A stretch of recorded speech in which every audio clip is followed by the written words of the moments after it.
This morning we're going to look at the contemplation of the elements. We're doing a practice called Satipatthana, and we'll talk much more about this through the retreat. Satipatthana can be translated as the four foundations of mindfulness, or the four domains of mindfulness. And here it refers to what we are mindful of. And these four domains are body, feeling, heart, mind, and phenomena. The first one is body. This is not an accident. The Buddha's approach to meditation is very physical. We tend to think of meditation as something spiritual, but for the Buddha, it's very much physical. We do it with the body. And the body is the foundation for the whole practice. This is why we spend so much time doing exercises, working on posture.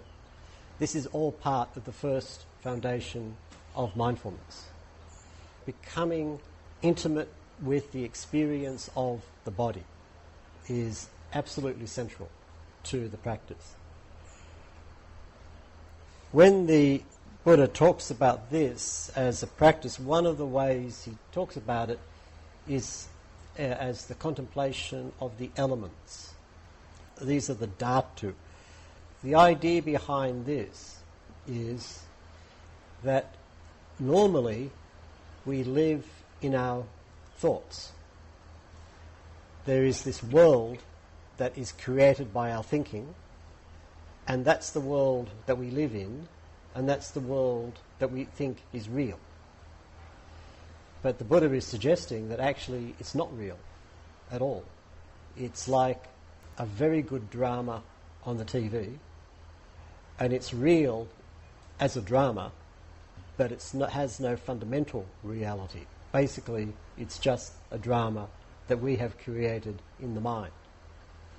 If we are to see through this drama and to understand what's going on, we begin with our relationship to the body. We think that the body is a certain way.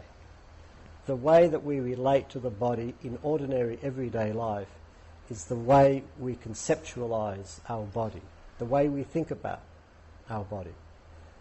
It's not the way we directly experience it. So when we practice meditation, the first thing we're asked to do is to directly experience the nature of the body. What it really is, not as we think about it, but as we experience it. We'll do a small meditation experiment just to get a sense of what this is about. I'd like to begin with a question. How many fingers do you have on your left hand? Don't look. Just tell me. How many fingers do you have on your left hand? 4. One thumb. Let's use the word finger in its most general sense. We'll include the thumb. How many fingers do we have on the left hand? 5. Would everybody agree that 5 is the obvious answer?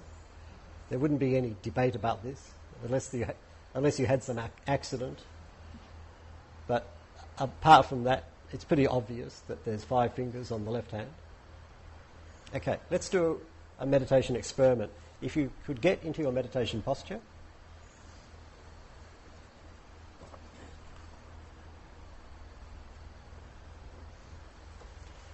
And have your left hand just resting on the leg.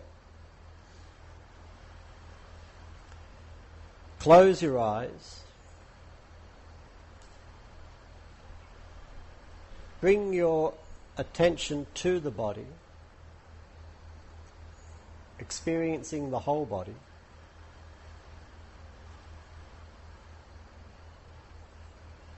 And from there, bring your attention to your left hand.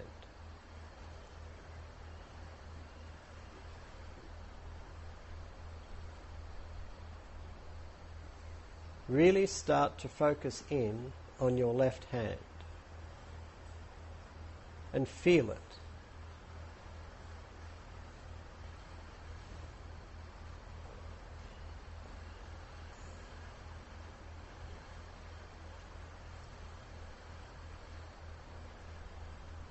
Keep your awareness on your left hand.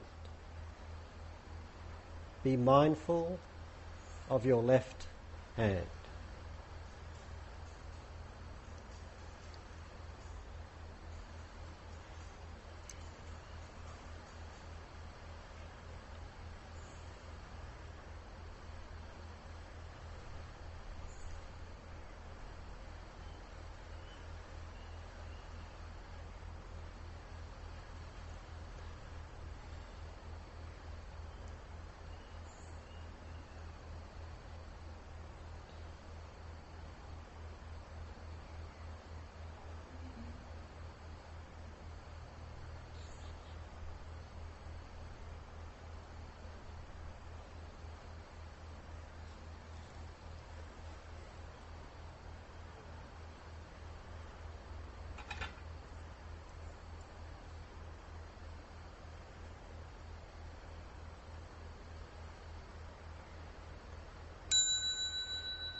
So, how many of you found 5 separate and distinct fingers?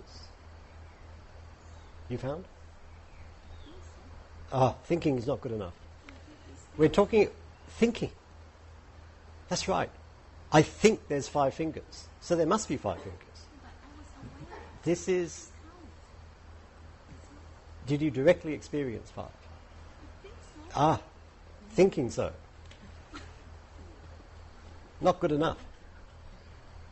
What we're trying to do is get away from the thinking world to the directly experienced world. And one of the symptoms that you've hit that directly experienced world is confidence. If I experience it, I experience it. This is a very important principle for this practice. What we're relying upon here when we do a meditation practice is our own experience. What does my experience tell me? And for this we need faith. And I'm not talking about faith in the Buddha, although that definitely helps. I'm talking about faith in my own experience.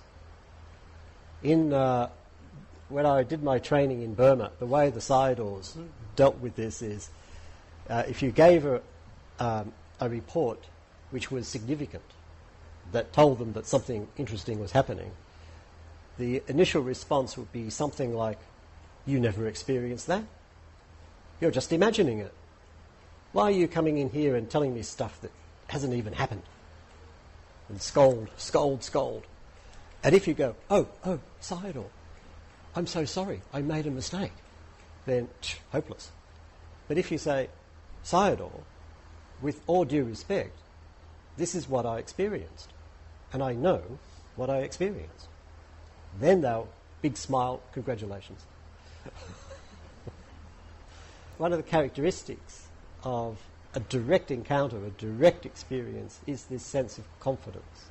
And it's really important that we have faith in our own experience. So, how many of you can say with complete confidence you directly experienced 5 fingers? Yeah, good. Yep. How many directly experienced 4?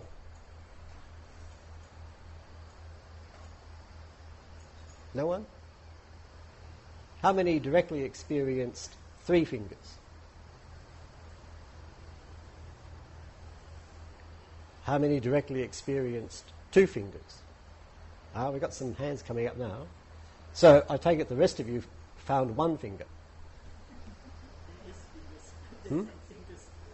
Or no fingers?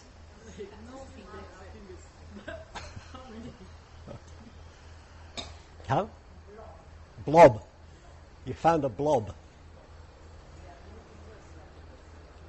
How many? No. Very good.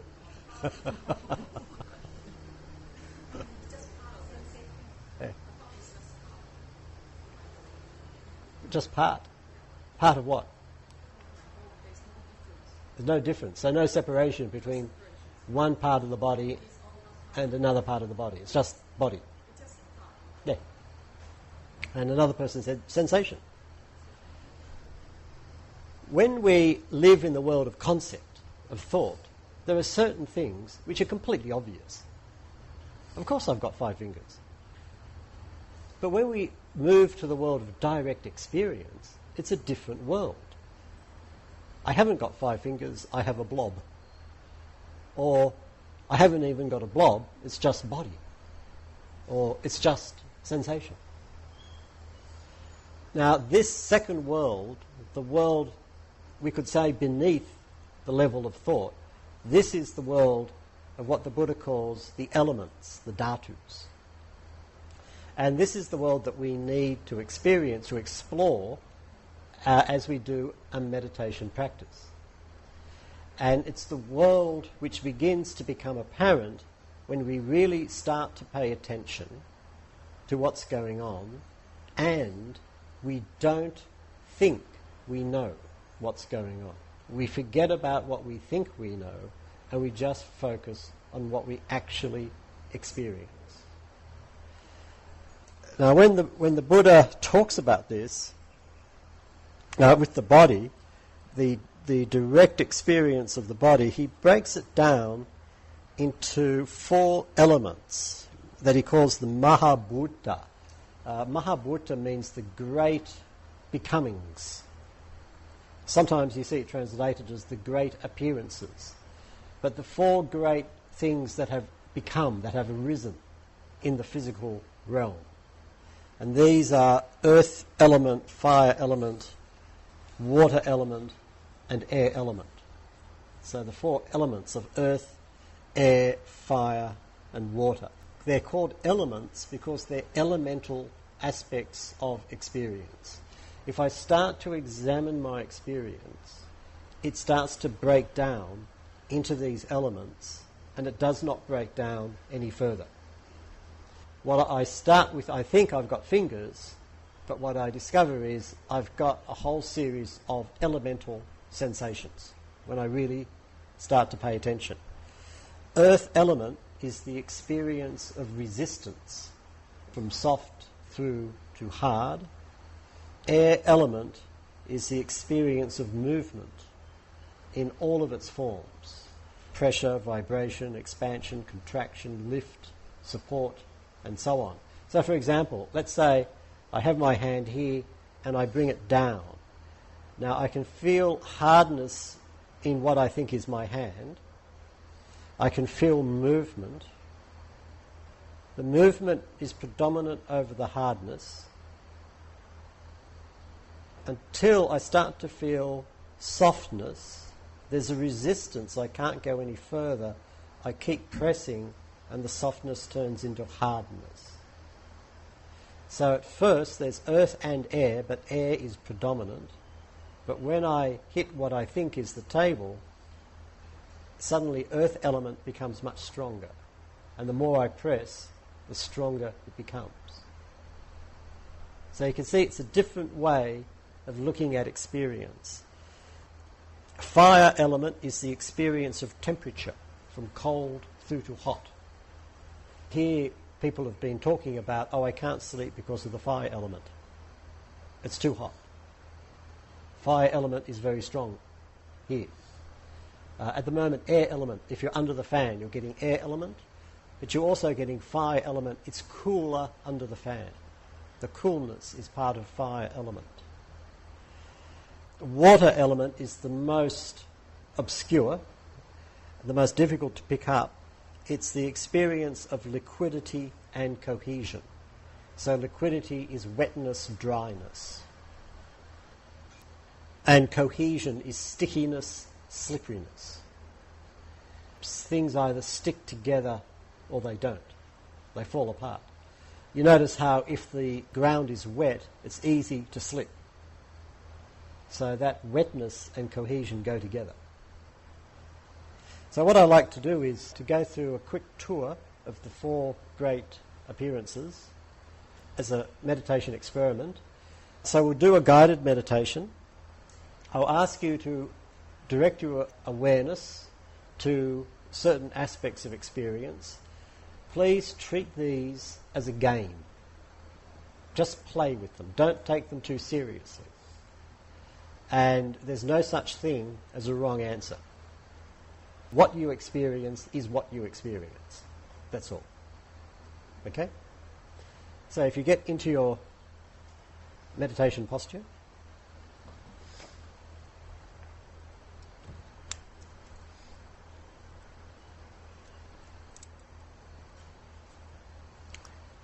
and begin by being aware of the whole posture, experiencing the whole posture.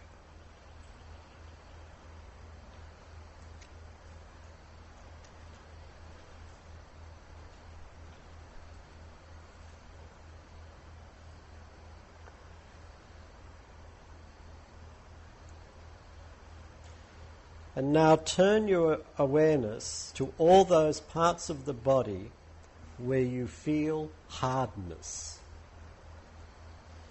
Where do you find hardness? You might start at the base of the body, where you make contact with the cushion, the chair, the ground.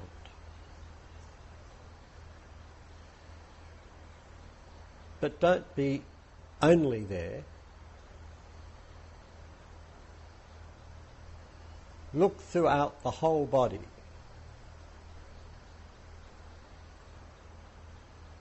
Where do you find hardness?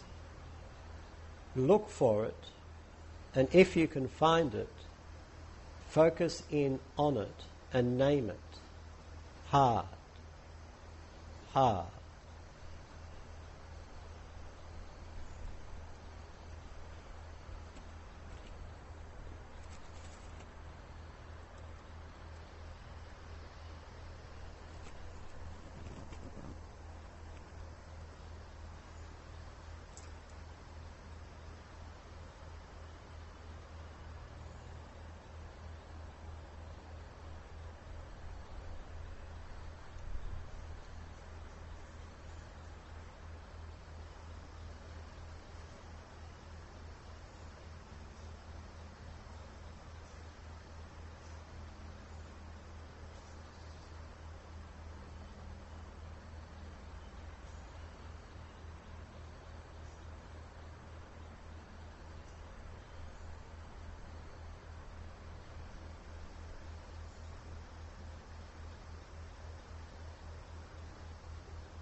And now, turn your awareness to those parts of the body where you find softness.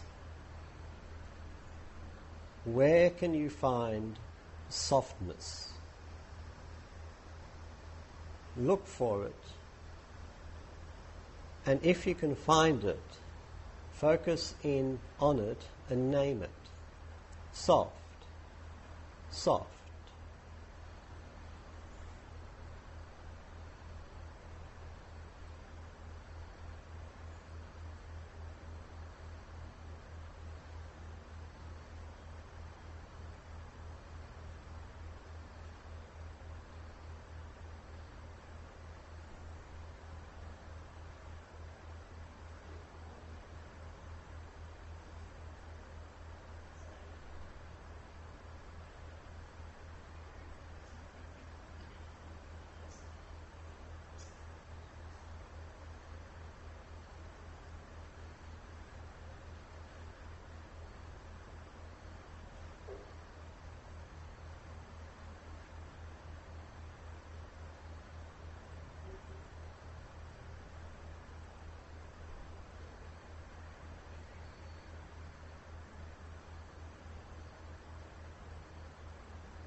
Now open your awareness again to the whole body,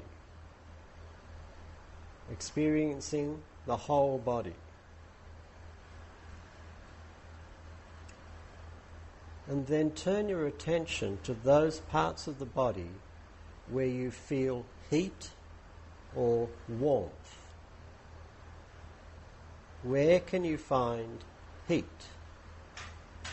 warmth?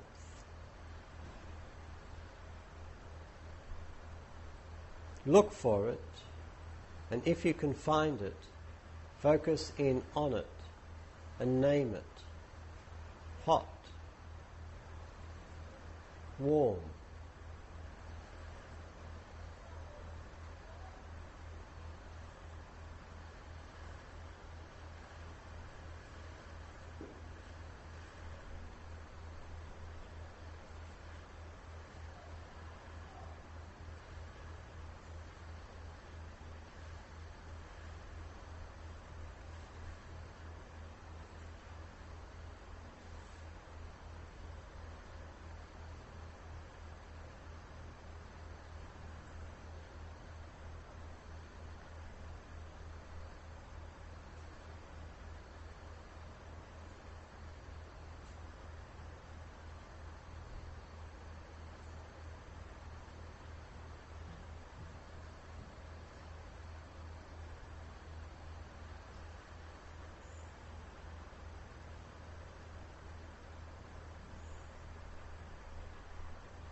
And now focus in on those parts of the body where you feel cold or coolness. Where can you find cold or coolness? Look for it, and if you can find it, name it. Cold, cool.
And now open your awareness up again to the whole body,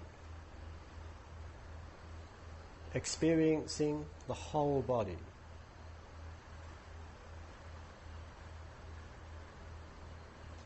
And from there, turn your attention to those parts of the body where you find wetness.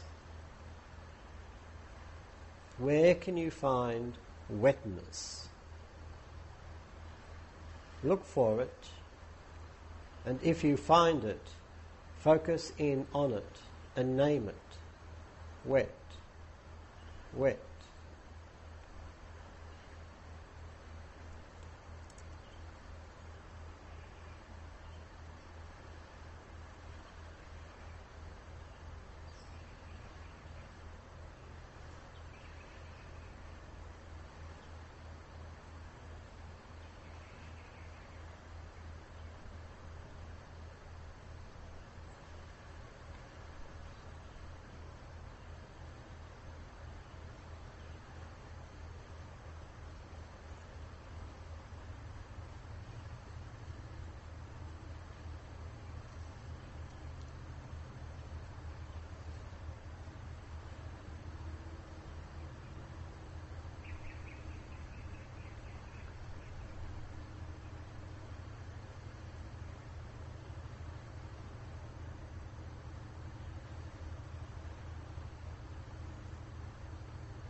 And now focus in on those parts of the body where you feel dryness. Can you find dryness? Look for it, and if you can find it, focus in on it and name it. Dry, dry.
Now open up to the whole body again, experiencing the whole body. And from there, turn your attention to those parts of the body where you feel movement. Where can you find movement? Look for it, and if you can find it, focus in on it and name it. Movement, movement.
And now open your awareness up to the whole body, experiencing the whole body, and open up to all of the elements as they move throughout the body. Don't focus in on any particular experience. but just rest your awareness on the whole package of all the elements doing their dance. Don't focus, just open. Experience all of the elements.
Okay, so that was a quick look at the four elements. Of those four, which one was most obvious to you? Which was the easiest to find and to stay with?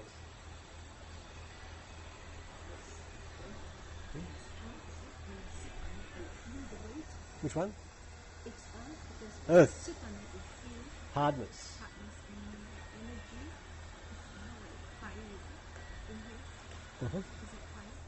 Was it hot? Was it cold? Yeah.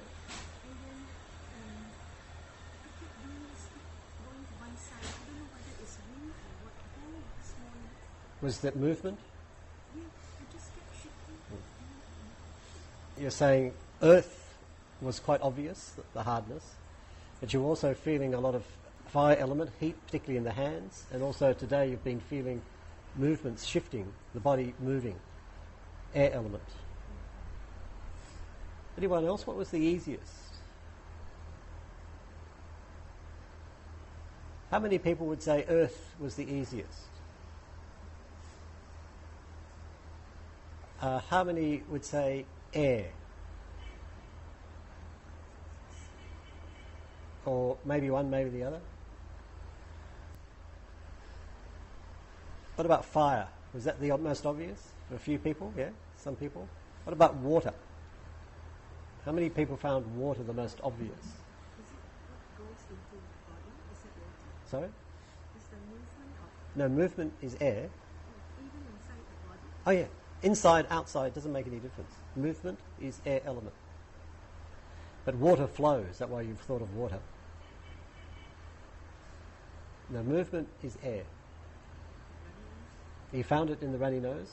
You found a sense of wetness. Did you find dryness as well as wetness? In the eyes, yeah. Inside the eyes is wet, inside the eyes is dry. Inside the eyes is wet, outside the eyes is dry. Skin is dry. Skin is dry. Yeah.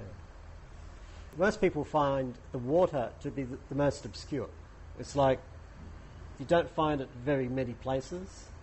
Some people find it difficult to discover it at all. Probably most meditators, when I do this, find earth and air the most obvious. when you look at the meditation methods that are popular, let's say Mahasi method, primary object when you sit, rising and falling of the abdomen, what's that? Air element. If the body starts to hurt, focus in on the pain. What are you likely to find there? Earth element. When you walk, notice the contact of the foot on the ground. Earth element. When you walk, focus on the movement of the body. Air element. When you start to look at what the meditation object is, in the physical realm, it comes down to the 4 elements, but the 2 which are most often relied upon are air element, earth element. What you also find, and meditators already have been talking about this, is that when you start to meditate, the elements really come out and be very obvious. So people will talk about how I get a lot of heat in the body, or sometimes the body is cold, or sometimes I get these strange movements, or I feel like I'm tilting over to one side, or the body feels heavy, or the body feels light, or I start to cry. There's no emotion, but I start to cry. Or I get a lot of saliva, I have to swallow. All of these experiences are the elements. And it's like once we start to pay attention to the body, this whole realm of the elements starts to come up and starts to present itself. And of course, this is a world beneath our ordinary, mapped out, conventional world of thought. So the body is doing things that we don't expect it to do. And so meditators start to get alarmed. But what's happening is they're getting in touch with this realm of the elements. And it's in this world that things really happen. So if funny things happen in the body, just accept it as this is what's supposed to happen. This is progress. Now you notice also that in these exercises we did basically 2 things. One is we zeroed in on a particular something. So look for hardness. Look for wetness. So you search through the body for a particular experience, find it, stay with it, and name it. Now the naming, in this kind of focusing in aspect of the practice, this is all about accuracy. Can I pinpoint the experience? Can I focus in on just one aspect of experience and stay with it? And the naming helps. The naming is about aim and accuracy. So if I want to be accurate in my awareness, it helps to name the experience. The name is like a finger pointing to what I'm looking at. When people don't like the naming, often the reason is because the awareness is going to the name and not to the thing being named. If you find that's happening, drop the naming. It's getting in the way. This is quite common in the walking. But the naming can be useful for developing accuracy and precision. Now the other thing that we did was open up to the whole body. And this is more the open awareness approach. You create a big field for the awareness, and whatever happens within that field, you just let it happen.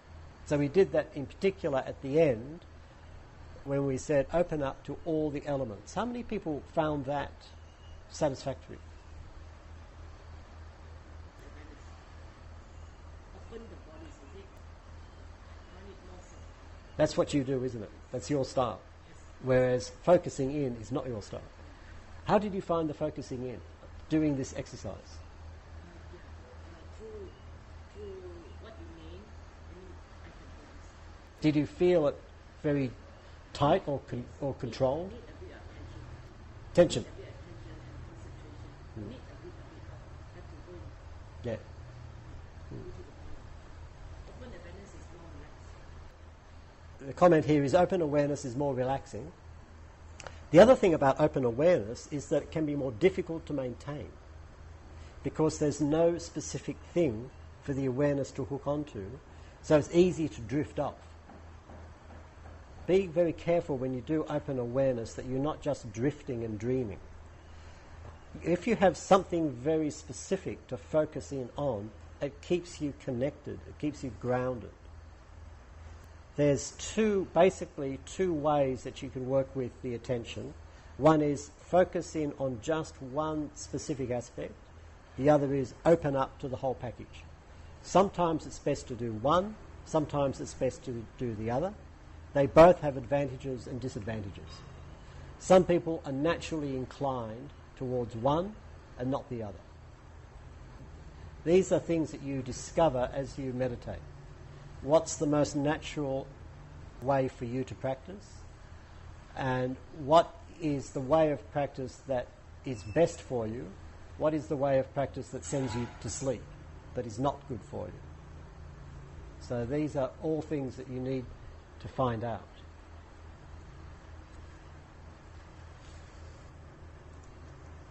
A brief note on the word vipassana, which gets translated as insight. Vipassana is a compound word. You have pasana, which means seeing, and the prefix vi, which denotes separation, variation. So vipassana is seeing separately, seeing distinctly, seeing from different angles in different ways. If we want to practice vipassana, it's very helpful to learn to look at things in different ways. Sometimes I go in close, sometimes I pull out, sometimes I'm very detailed, sometimes I'm very broad, sometimes there's a lot of energy, sometimes there's very little energy, one way, the other way. And this helps to stimulate insight. The basic message from today's exercises is be more precise. Don't take your meditation object for granted. Don't be lost in what you think it is. But look closely what is the actual experience. Drop the thoughts about the experience and just focus on the actual experience.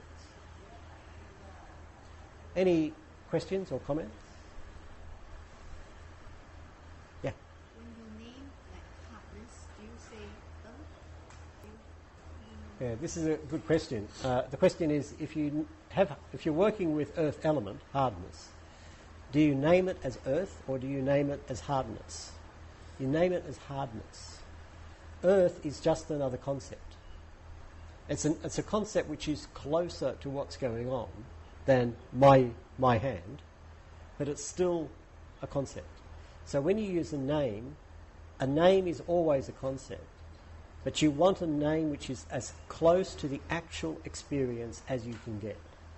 So don't use any theoretical names, but keep them very practical and as close to the actual experience as you can find. And you can be creative with the names. So, for example, sometimes you'll be having an experience and you don't know what it is. So you might name it, don't know. That's a good name. It doesn't matter what the name is. What matters is that the name connects you with the experience. Yeah. No, the primary object remains the same, but in the primary object you can find the elements.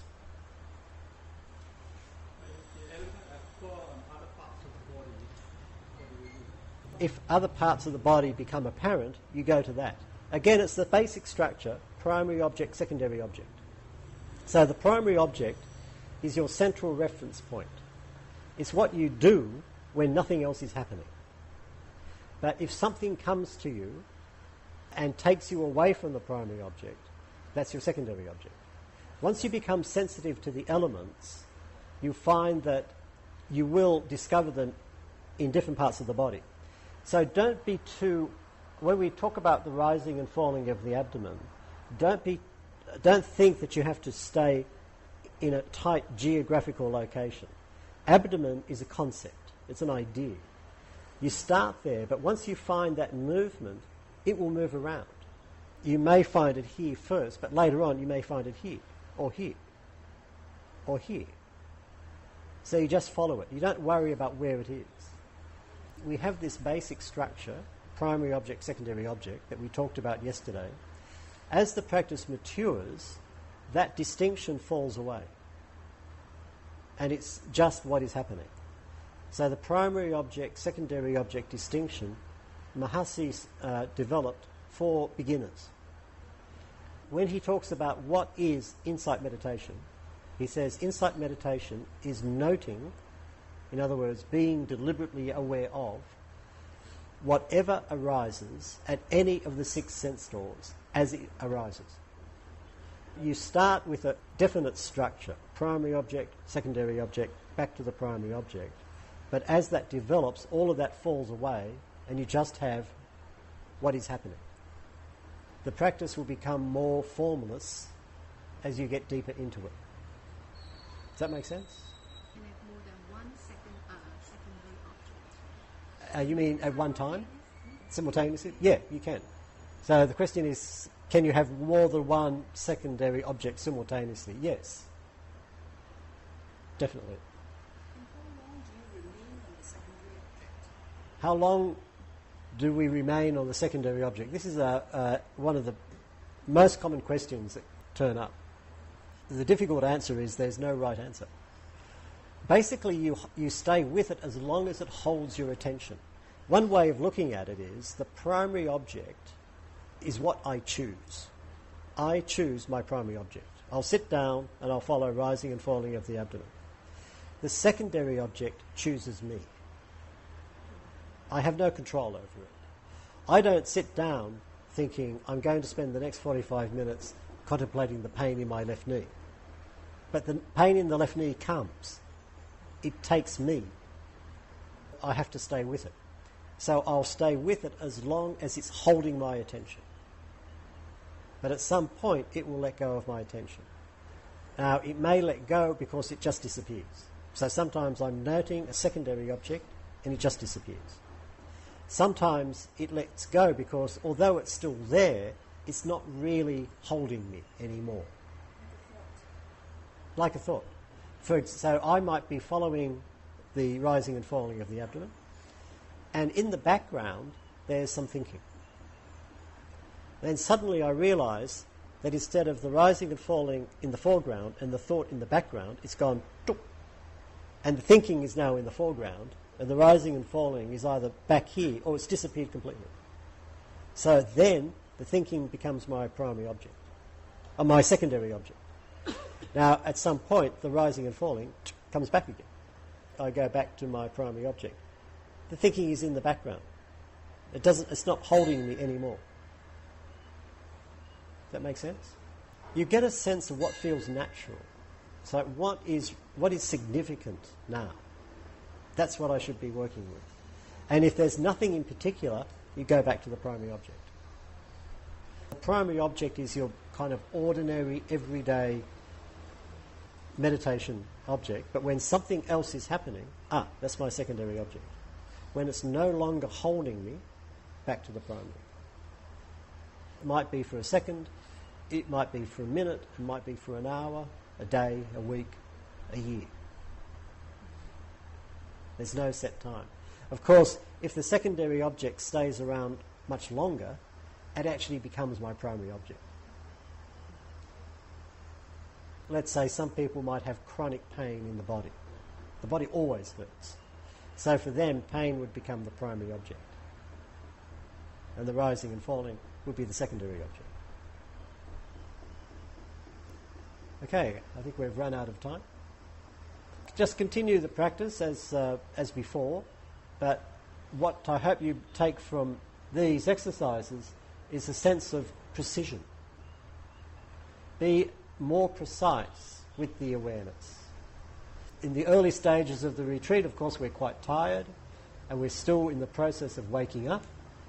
So this precision will become more natural as time progresses, as you get more awake. But where you can, be more precise. Sometimes you can't, you pull back and you be much more general with the awareness. But when you can, go in and be more precise.